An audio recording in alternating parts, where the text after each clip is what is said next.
eu não sou médico, viu, mas de qualquer jeito tenho a impressão que a mobilidade está precisando de uma análise patológica aqui sobre ela. Primeira pergunta de qualquer paciente é onde dói. Quer dizer, o médico imediatamente pergunta aonde dói. O aonde dói depende do paciente. Quer dizer, ou seja, nós estamos acostumados a ver ali à direita a resposta de quem anda de automóvel. Nós estamos acostumados a ver ali à esquerda de quem anda de ônibus, metrô, o que seja. Hoje em dia a gente ouve muito sobre metrô, mas que não se ouvia antigamente, mas dói também no metrô. Agora, a gente não ouve, por exemplo, e aqui foi mencionado esse fato, o pessoal da imobilidade, né? Quer dizer, a imobilidade, eu queria acrescentar um dado aqui em São Paulo, se você focar a imobilidade daqueles que estão desempregados, ela é mais de 80%, o que significa, inclusive, que ele não consegue procurar emprego. Então, é um círculo vicioso, curioso nesse fato. E realmente, a questão da mobilidade é aquela que se falou mesmo, por exemplo, e nesse caso, nem que a padaria ele vai, porque ele não tem como pagar a padaria. Então, a mobilidade, portanto, é um conceito curioso. Nós vamos focar aqui o convencional, quer dizer, nós estamos falando sobre a mobilidade daqueles que têm alguma possibilidade e desejo de se mover, e não todas as outras pessoas. Em primeiro lugar, eu estou colocando os sintomáticas, vamos dizer assim, entre demanda e oferta, mas não é no sentido de que realmente se deva perseguir meramente a demanda com a oferta. Mas, de qualquer jeito, é assim que ela se apresenta. E o primeiro problema do desafio da demanda, que pulou um, olha, o primeiro, no fundo, é esse. Está difícil aqui.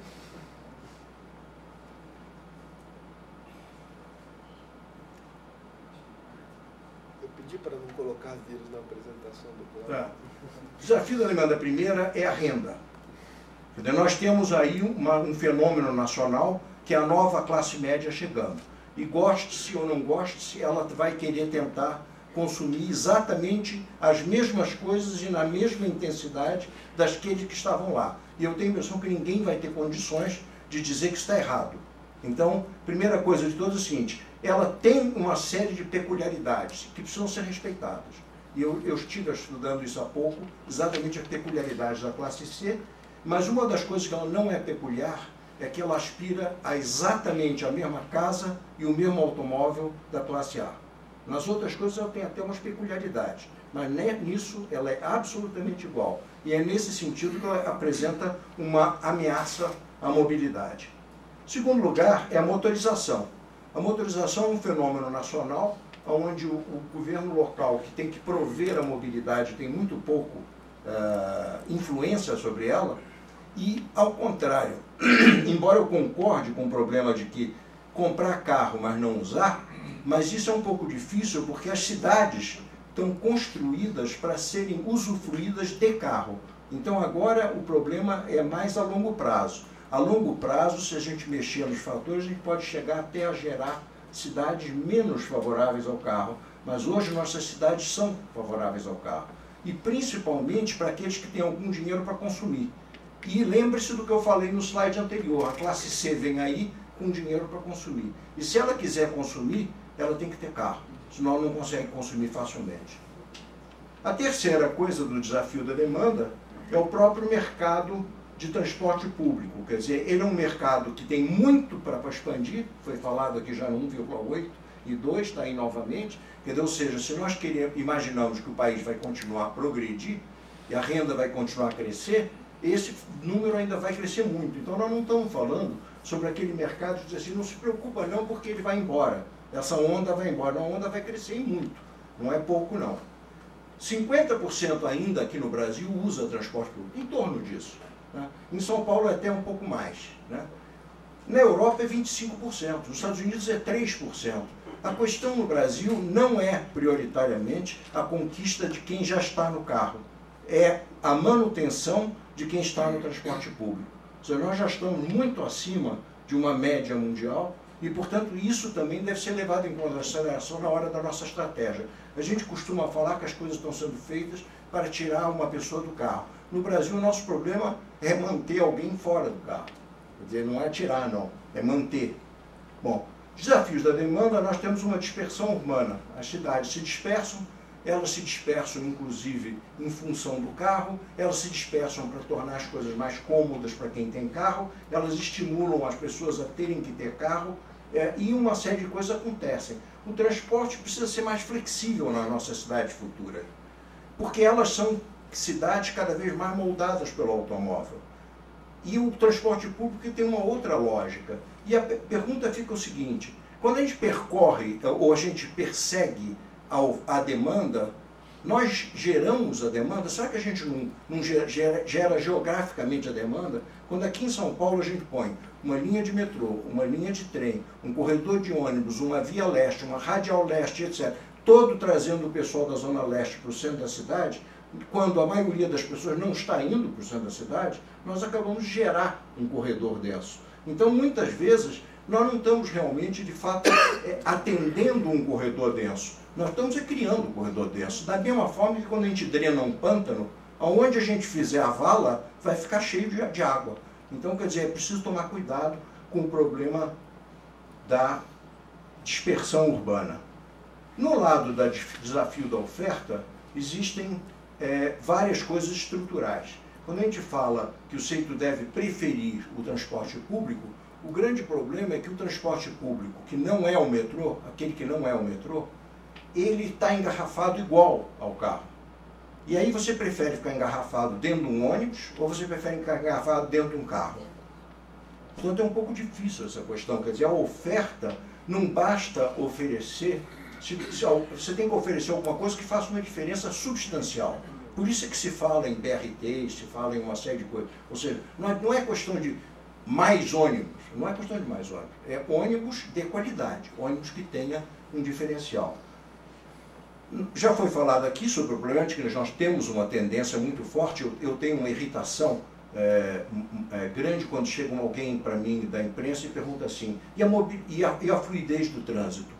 Quer dizer, a fluidez do trânsito, a vontade que eu tenho de dizer de volta, e às vezes eu disse alguma coisa parecida, felizmente quando eu não estava no governo, era o seguinte: eu não me importo a fluidez do trânsito, estou pouco me ligando para a fluidez do trânsito. Ou seja, eu não estou preocupado com veículos, eu estou preocupado com pessoas. E a maior parte das pessoas não estão dentro dos veículos. Portanto, a fluidez do trânsito é irrelevante, contanto que eu consiga dar fluidez ao trânsito de transporte de passageiros. Então, essa é uma questão importante no desafio da oferta. A outra coisa é qual é a estratégia. Nós estamos tendo hoje uma estratégia de investimentos desiguais. Nós estamos um pouco dentro daquela situação em que a gente tem o irmão mais velho reclamando que ele não tem a ajuda dos irmãos mais novos, e a providência do casal é ter mais filhos, o que vai dar meramente mais encargos, porque vai demorar muito para eles crescerem. Então ele vai continuar sendo mais velho, ele vai continuar tendo que arcar. Isso está acontecendo quando se vê agora o problema que o metrô está enfrentando. O metrô está ameaçado, gente. O único investimento que teve total acolhida do público, que eu vivi esse processo, está ameaçado. Não estou exagerando, está ameaçado. Em breve ele poderá ser o que era antigamente o trem de subúrbio, quer dizer, odiado e detestado. Né? E ele está sendo ameaçado porque está havendo uma transferência meramente do transporte coletivo pior, que não foi melhorado, para o transporte coletivo melhor, que está sendo melhorado. E isso eu deixo bem claro, que aqui em São Paulo significa o seguinte: não há mais nada que o Estado de São Paulo possa fazer em relação a metrô e trem. Ou seja, não é possível mais o Estado construir mais trem e mais metrô do que está construindo. Então a pergunta fica no ar: mas então onde está o erro?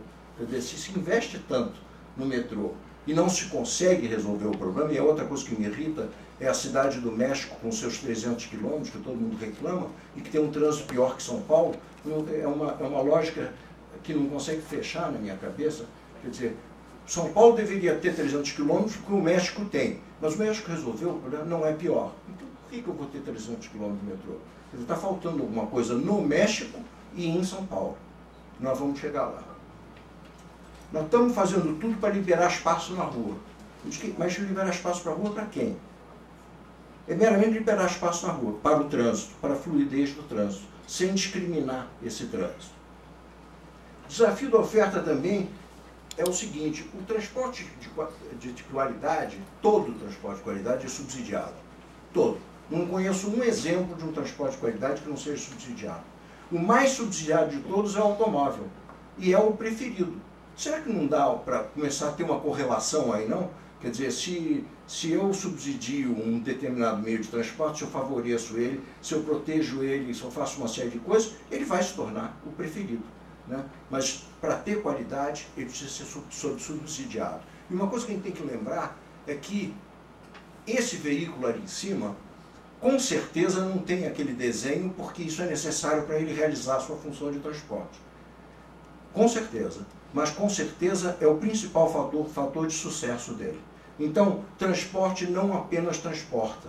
Isso é visão de intelectual, de transporte, ou de tecnocrático. Transporte é para transportar, isso é para carga. Transporte é para fazer um monte de coisa. Inclusive a afirmação social, a aceitação, ter acesso a uma roupa. O indivíduo que sai e usa um meio de transporte, ele sai vestido de uma certa forma e ele gostaria de sair e ser bem visto, e não mal visto pelo que ele usa.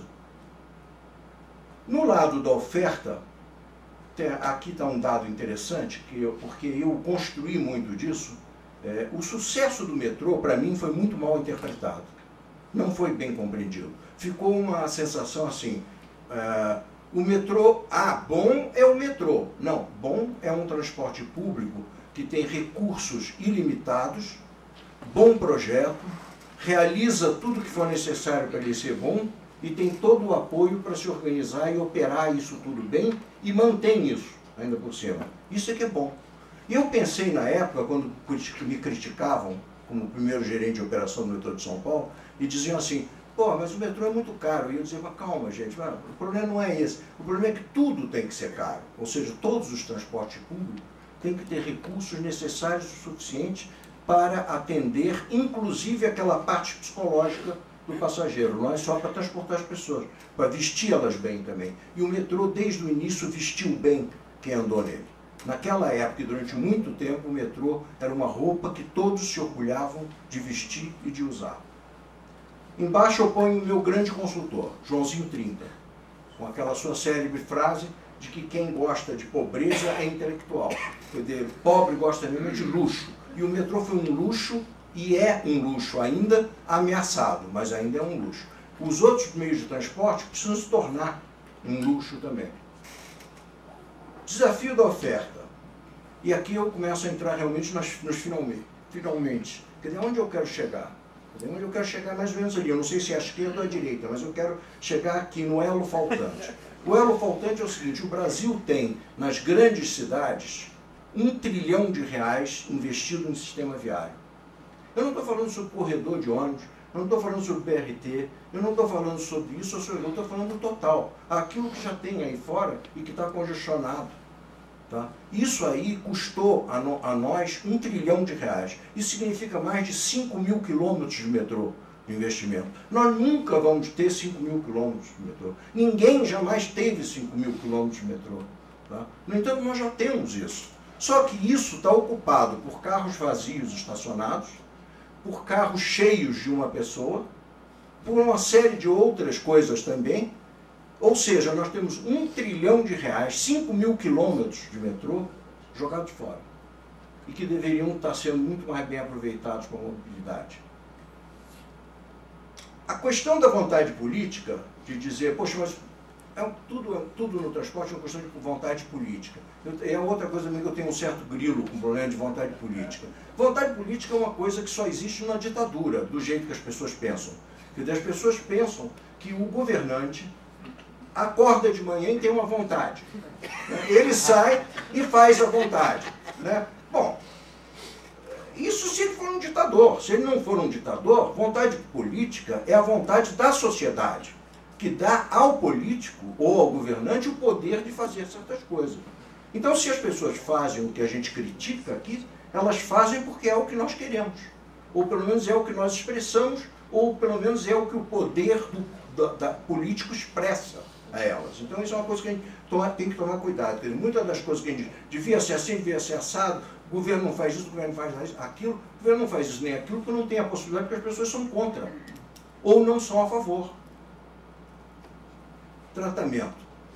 Vamos botar iniciar a parte de terapia ocupacional do fato. Foi uma farmacopeia? A farmacopeia é maravilhosa. O que é aquela pílula azul? Aquela azul, não sei, que eu ainda não tomo. As outras coisas eu não tomo, eu tomo. Primeira coisa, na clínica psiquiátrica, na parte de clínica psiquiátrica, é preciso abandonar ilusões. A primeira ilusão típica da nossa sociedade é a ilusão bala de prata. É o do vampiro. Vampiro só morre com bala de prata. Congestionamento só morre com bala de prata. Mobilidade só morre com bala de prata. Não vamos nos sacrificar, meu filho não esquenta a cabecinha, espera a bala de prata. A bala de prata vai resolver o problema. A segunda ilusão é o esperando Godot. Ou seja, já que só a bala de prata resolve, eu ainda não achei essa bala de prata, então não adianta fazer nada. Fica calmo, não sai de casa, tranquilo, que quando ela vier. E a outra coisa é a do tecnocrata. Nós sabemos o que é melhor. Ou do governante antidemocrata. Né? Não deve haver alternativas. Tá? Aí nós vamos voltar outra vez ao metrô. Quando o metrô, aquele sucesso, aquela vala no pântano, chega num certo ponto, as linhas de ônibus são todas seccionadas desde a tradição original, quando o metrô não tinha passageiros suficientes, ou seja, a realidade era uma outra. Tá? E seccionadas e desce aquela água toda para dentro da vala do metrô. Depois o pessoal diz, pô, a vala do metrô encheu. Qualquer engenheiro sabe que isso vai acontecer. O ônibus tinha que prosseguir. Não necessariamente para o mesmo lugar, mas esse indivíduo que vai para essa vala, num outro lugar lá adiante, está indo para um outro lugar que a vala não vai. Então ele devia prosseguir para esse lugar. E hoje, pelo sistema tarifário que nós temos, isso seria suficiente para manter o cara dentro do ônibus. Porque ele já está sentado lá, ele vai ter que subir dessa escada para pegar o metrô e ele vai pagar mais. Muita gente, principalmente aqueles da imobilidade, vão preferir continuar dentro do ônibus e onde eles vão. Então, essa alternativa, nós sabemos o que é melhor, a bala de prata vai resolver, e depois da bala de prata acabam-se todas as outras munições, guardem-se todas as outras munições, são algumas das ilusões do nosso modelo. Em primeiro lugar, é a minha sugestão de tratamento, primária, etc., mas vamos dizer de qualquer jeito simplificada. Em primeiro lugar, nós temos que resolver uma emergência. Nós temos que organizar a oferta existente em forma de um sistema integrado. Isso tem que ser feito para amanhã. Quer dizer, amanhã pode ser segunda-feira, mas de qualquer jeito assim, tem que imediatamente as pessoas trabalharem em cima disso. Nós temos sistemas que não se falam, que não... Mesmo isso que eu acabei de falar, corta o ônibus, mas o metrô não tem a capacidade, né? Cria-se um bilhete de sei lá o quê, mas depois o outro não tem condições de atender aquilo, vende-se mais ingressos do que o cinema tem cadeiras. Quer dizer, nós estamos com um problema de nos organizarmos, nós estamos feito a gafieira. A outra coisa, racionalizar as partes como existem. Como existem. É isso aí, vamos racionalizar. Racionalizar as linhas de ônibus, racionalizar a entrada e saída, enfim. Estabelecer redundâncias e opções para poder distribuir. Quer dizer, nós temos que pegar os ombros de todo mundo que está aí na mobilidade e distribuir esses ombros. Nós temos que colocar peso em cima de todo mundo. O ônibus tem que carregar o peso dele, o metrô tem que carregar o peso dele. Tá? Proteger o metrô e o trem enquanto se expandem. Então, nós temos que ter essa preocupação. Nós temos que ter a preocupação de que não seja transferido aos ombros do metrô e do trem e depois também aos BRTs uma coisa que eles não podem atender, porque senão nós vamos derrubar os nossos mais fortes instrumentos de solução futura. Nós temos que requalificar os ônibus. Quer dizer, para isso, para que a gente não tenha depois que botar o cara à força lá dentro, nós temos que requalificar os ônibus. Os ônibus têm que se tornarem melhores. Tem que ser mais rápidos, tem que ser mais confortáveis, tem que carregar menos gente também dentro deles. Urgência. Resolvida a emergência, e veja que isso tudo não é uma coisa depois da outra, não, é em paralelo, só que elas demoram mais. Então, as coisas que são de urgência, para mim, é um sistema metropolitano de bilhetagem e tarifas. Porque com o manuseio das tarifas e da bilhetagem se faz muita coisa. Inclusive se fez o que eu estou chamando a ameaça da destruição do metrô. Reciclar os corredores municipais existentes, ou seja, os corredores municipais existentes. Eu estou referindo a São Paulo, em grande parte, aqui como exemplo. Estão ou mal utilizados, não estão bem qualificados. Então eles precisam ser requalificados. E isso é urgente, porque eles já estão lá. Então eu sempre dou mais importância às coisas que já existem. Tá? Programa de requalificação de pavimento no viário coletivo. Nada dessas valas, nada dessa... O pavimento do coletivo, pelo menos, tem que ser um pavimento que nós temos que ir atrás e resolver as questões dele, porque ele é uma das maiores influências na baixa velocidade dos ônibus. Sistema metropolitano, novo sistema inteligente de sinais, idem. Novo sistema metropolitano de ITS. Nós temos que pensar no sistema metropolitano, não só no metrô. O metrô já é muito avançado nessas coisas. Nós temos que pensar no sistema de transporte metropolitano como um sistema inteligente. E um projeto de sistema metropolitano, incluindo o municipal de corredores. Ou seja, hoje em dia, o município está fazendo os corredores, o ônibus vem da região metropolitana, ele está pensando num corredor que tem que entrar dentro do município. Quer dizer, nós temos que pensar em corredores, não que eles sejam municipais. É feito você pensar que o aeroporto é o local. Aí esse avião vem de onde? Não, aqui não pousa não. Que história é essa? Quer dizer, corredor é um recurso para se atravessar a cidade. E tem que atender a demanda de tudo que precisa atravessar a cidade. Inclusive os ônibus de fretamento. Não quero nem falar nisso, não tem caso. Recuperação. Implantação do sistema de corredores metropolitanos, especificação dos tipos de ônibus utilizáveis no sistema, que os nossos ônibus não são necessariamente, principalmente, eu diria, até São Paulo está melhor do que a maioria do país. Mas a maioria do país usa ônibus absolutamente inaceitáveis de serem utilizados para transporte coletivo. São Paulo está muito melhor, só que ninguém percebe por causa do pavimento. Então, quer dizer, com aquele pavimento até é o melhor ônibus do mundo, uma porcaria. Implantação de novos produtos e serviços segmentados. Já estamos nos aperfeiçoando. Por que transporte coletivo tem que ser uma coisa só? Não pode ter algumas segmentações? Por que o transporte coletivo, quando chega no fim de semana, ele meramente diminui o número de serviços e não muda os destinos? Os destinos são outros no fim de semana. O transporte coletivo tem que ter segmentação e focar nichos. Especificação dos tipos de ônibus utilizados no sistema. Muito bem. Finalmente é o preventivo. É onde a gente já devia estar. A gente já devia ter feito tudo isso e hoje nós estaríamos só no preventivo. A implantação do sistema de corredores metropolitanos. Eu só queria dar um alerta para sempre vocês se lembrarem. Eu não estou falando aqui sobre metrô e sei lá o quê, porque eu não estou falando sobre modais. O que eu estou falando é que tem um primo que não é tão fraco assim, não é forte, que não está sendo utilizado em sua plenitude e que precisa ser dado força a ele. Tem um membro da família que é o ônibus que não está sendo utilizado na sua plenitude. Eu fui fazer metrô porque eu achava que metrô era um bom exemplo. Feito, eu já mostrei, foi mal entendido. Foi entendido que é metrô, não transporte coletivo de qualidade. Eu iniciei a recuperação da ferrovia, porque eu acho que isso também é necessário. E hoje eu estou dedicado a recuperar os ônibus. Eu sou um Don Quixote. Implantação de novos produtos e serviços segmentados. Serviço segmentado. Novamente, segmentado, focado, etc. Trabalhando juntos. Desculpa te interromper, mas só segmentar, um exemplo que me veio na cabeça não é do frescão que tinha no Rio. É isso? Por exemplo, ônibus pode ser segmentado por qualidade de veículo, ou qualidade de serviço, ou tipo de serviço, mas tem outros segmentados. Por exemplo, você tem um pessoal jovem que vai para a balada e que você poderia ter vans Corujão. O pessoal de Francisco Morato, que eu conheço bem, Franco da Rocha e tudo mais, as meninas ficam em casa no fim de semana sem os rapazes. Os rapazes têm mais liberdade, vêm para Lapa. Tá? E elas ficam lá, porque não tem. E eles dormem na rua, porque não tem condução de volta. Mas eles são rapazes, podem fazer isso. Elas não fazem. Esse é o tipo de reclamação que existe na nossa cidade. Então, segmentar também significa atender peculiaridades e nichos. A gente é contra as vans, mas se as vans fossem conduzidas a atendimento de certos nichos, elas são perfeitamente válidas. Não é complemento de transporte coletivo de massa, não.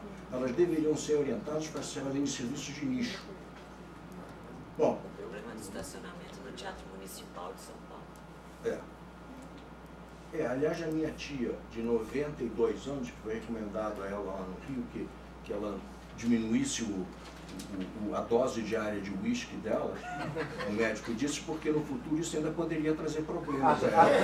E ela respondeu, meu filho, meu futuro foi ontem. Hoje eu já estou além do futuro.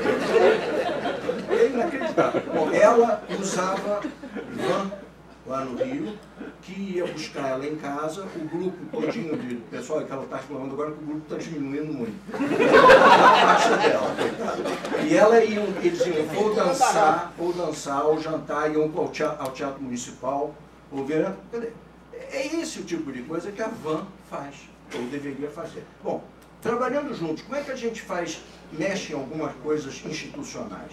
Para mim, nada disso vai acontecer, ou melhor, torna-se difícil fazer tudo isso se a gente não encontrar uma nova solução institucional para as macrometrópoles, São Paulo e Rio de Janeiro. Quer dizer, eu, na época que eu ainda estava com o problema da Emplaza lá, né, o problema da Emplaza lá e tudo mais, eu recebia pedidos de Taboão da Serra para ser transformado em região metropolitana.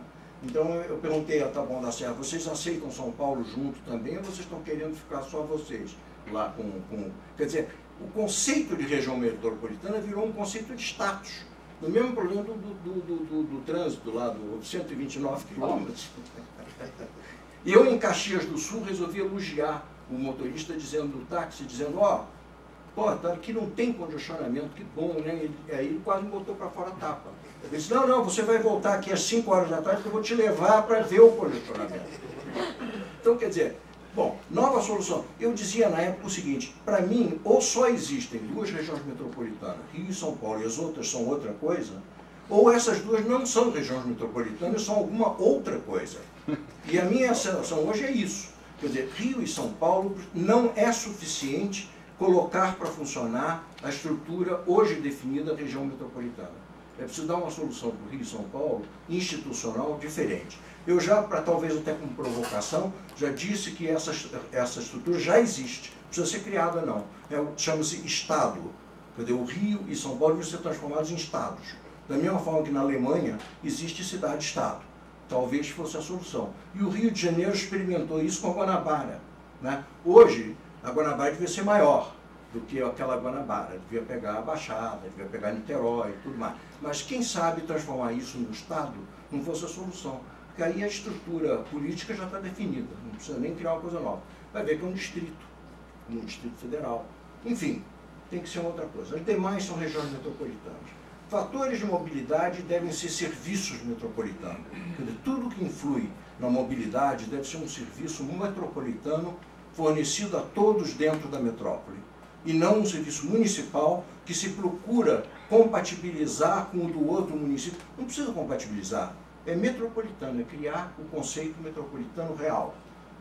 Exemplo disso, e isso já foi feito, ainda já existe até estudado diversas vezes e feito, está lá na Secretaria de Transporte Metropolitano do Estado, viário metropolitano. Ninguém fala sobre isso. A região metropolitana deveria ter determinadas rotas, determinadas avenidas juntadas com outras, que seriam politicamente, administrativamente metropolitanas, viário metropolitano. Hoje, você pega um ônibus metropolitano que sai de Cotia e ele vem percorrendo os outros municípios. No meio do caminho, um município botou uma feira livre, o outro botou não sei o quê, a velocidade aumenta, depois diminui, modifica, etc. Quer dizer, não é possível isso, esse é um caminho metropolitano.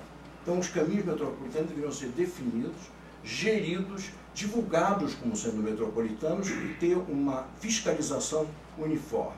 Outros, uso do solo, ambiente, transporte de carga, passageiros, habitação, trânsito, saneamento, todos deveriam ser.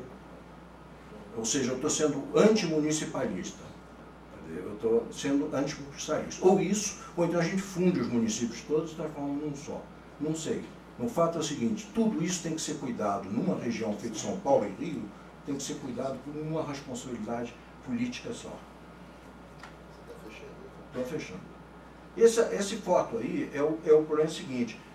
Muito bem, Aí a gente conseguiu espaço na rua, tirou o carro, cotovelou, tal coisa. E aí o que a gente faz? Parece o cachorro, se ele pegar a roda do carro, o que ele faz com a roda do carro? Psicologicamente o cachorro não deseja pegar a roda do carro, né? Mas nós estamos querendo pegar a roda do carro. Então, e aí a gente faz o quê? As soluções da mobilidade estão capturadas, infelizmente. Virou um disco quebrado, uma disputa setorial. A indústria ferroviária briga com a indústria rodoviária, briga com a indústria de sei lá o quê, briga com as empreendedoras, as construtoras, etc. Ela está capturada e virou um disco quebrado. Ônibus e carros substituíram o bonde. Entendeu? O bonde foi dado um chega para lá na rua pelo ônibus e pelo carro. E agora, o trilho e o carro estão dando um chega para lá no ônibus. É essa a solução? A solução será essa? Quando é que nós vamos ter um bom transporte público? Não estou interessado, não vou saltar e ver se lá embaixo tem ferro ou tem pneu, ou o que seja. Só quero que ele seja bom. Se pegarmos o espaço na rua, o que é que nós vamos fazer? O BRT na rua, agora é óbvio, está começando a se tornar uma obviedade. Mas eu vou dar rapidinho dois exemplos enriquecedores da coisa. Primeiro, novo, o BRS do Rio, quer dizer, que resolveu em grande parte, com uma singeleza absoluta, o problema, pelo menos de Copacabana e Leblon, Ipanema, singelamente, fazendo uma coisa que São Paulo fez parcialmente, que foi a criação de corredores, só que lá eles funcionam. Lá as pessoas ficam fora, realmente, a coisa funciona, tem ultrapassagem, tem 2 faixas, etc. Olha que coisa singela. Olha aquilo que eu falei, 1 trilhão sendo usado. O centro agora tem. O centro também, mas eu digo, lá é mais difícil, realmente. Lá talvez esteja esticando demais o modelo, mas ali em Ipanema Leblon foi perfeito. Faixa preferencial, racionalização de linha, e com o dinheiro que o empresário passou a ganhar a mais pela frota menor, transportando o mesmo número de pessoas em velocidade maior, e o público ganhou a viagem mais rápida, ele foi obrigado a começar a investir em ônibus de melhor qualidade. Esse é o ciclo da virtuosidade público-privada. O público proveu o que o privado não podia prover, o privado proveu o que o público não é responsabilidade dele prover. Segundo, esse é novo. Eu vou dar um inédito. Esse é inédito. É o chamado BRT Premium. Quando a gente entende todos os corredores metropolitanos de uma cidade como um grande conjunto de rotas de avião. Ou seja, a cidade é um aeroporto, aquelas são todas as rotas de aproximação e de passagem pelo aeroporto, e você administra todas as demandas de passagem ou de chegada através daquele sistema. Então você tem ônibus rodoviários chegando sem enfrentar congestionamentos da Dutra ou da Ayrton Senna, do que seja, chegando não a uma rodoviária, mas dentro da malha urbana, como os ônibus de sucesso hoje estão fazendo nos Estados Unidos e em outros lugares, que estão saindo das rodoviárias, indo para dentro da malha urbana, saindo de Nova York, de dentro de Manhattan, não a da rodoviária, de hotel, indo para Boston para chegar Esses são os ônibus de sucesso. Os outros estão morrendo, esses são os de sucesso. Operar os ônibus metropolitanos, de tal forma que você possa usar um rodoanel e entrar aonde for o lugar certo para entrar na cidade. Tá? Enfim, o BRT entendido não como uma imitação de metrô, que essa é uma das coisas que eu acho que é necessário existir uma solução como o BRT para poder solucionar problemas do tipo metrô. Mas o ônibus é um veículo que tem suas próprias peculiaridades e riquezas e que precisa ser explorado nelas. E a principal peculiaridade e riqueza dele é a flexibilidade. Essa é a principal e precisa ser vista. E, finalmente, para concluir, eu vou dizer o seguinte: o que é um ônibus de qualidade? Que tal somente sentado, bancos estofados, suspensão de qualidade, climatização, Wi-Fi e comunicação, baixo ruído e propulsão ecológica? Suficiente? Será que esse ônibus é de qualidade? Com mais um piso de qualidade? O ônibus não é para andar em pé. Isso é uma coisa que ainda não se entendeu também. O ônibus não é para andar em pé. Alguém já comprou um carro que tivesse lugar para andar em pé atrás? O ônibus é um carro. Portanto, o ônibus não é para andar em pé. O ônibus é para andar todo mundo sentadinho. O ônibus é o transporte de luxo em baixa demanda, em menor demanda. O transporte de alta demanda, que as pessoas podem viajar em pé, é o metrô e o trem, porque eles são feitos assim. A via não sacoleja tanto, a frenagem é mais uniforme e o investimento é tão grande naquele espacinho dele, precisa ter máximo aproveitamento na hora do pico. Mas o ônibus não é assim. O ônibus é um carro grande, é um carro racionalizado. E por isso ele deve ser uma coisa completamente diferente. Quando a gente conseguir isso, nós vamos ter, mesmo que não, o resto todo não aconteça, se isso acontecer, as pessoas vão voltar para o ônibus, de livre e espontânea vontade. Única bala de prata, finalíssimo. Única bala de prata, espaço para transporte público de qualidade. Chega para lá e põe. Não importa. E o trânsito? E o trânsito é esse. Porque lá é uma outra coisa. É estacionamento. Isso aqui é o trânsito. Sistema de transporte, não modais, não metrô, BRT, sistema de transporte. Tá? E gestão conjunta da oferta e dos formadores da demanda, aquilo que eu chamei região metropolitana ou o que seja. Então, basicamente, o cliente pode ser que esteja curado.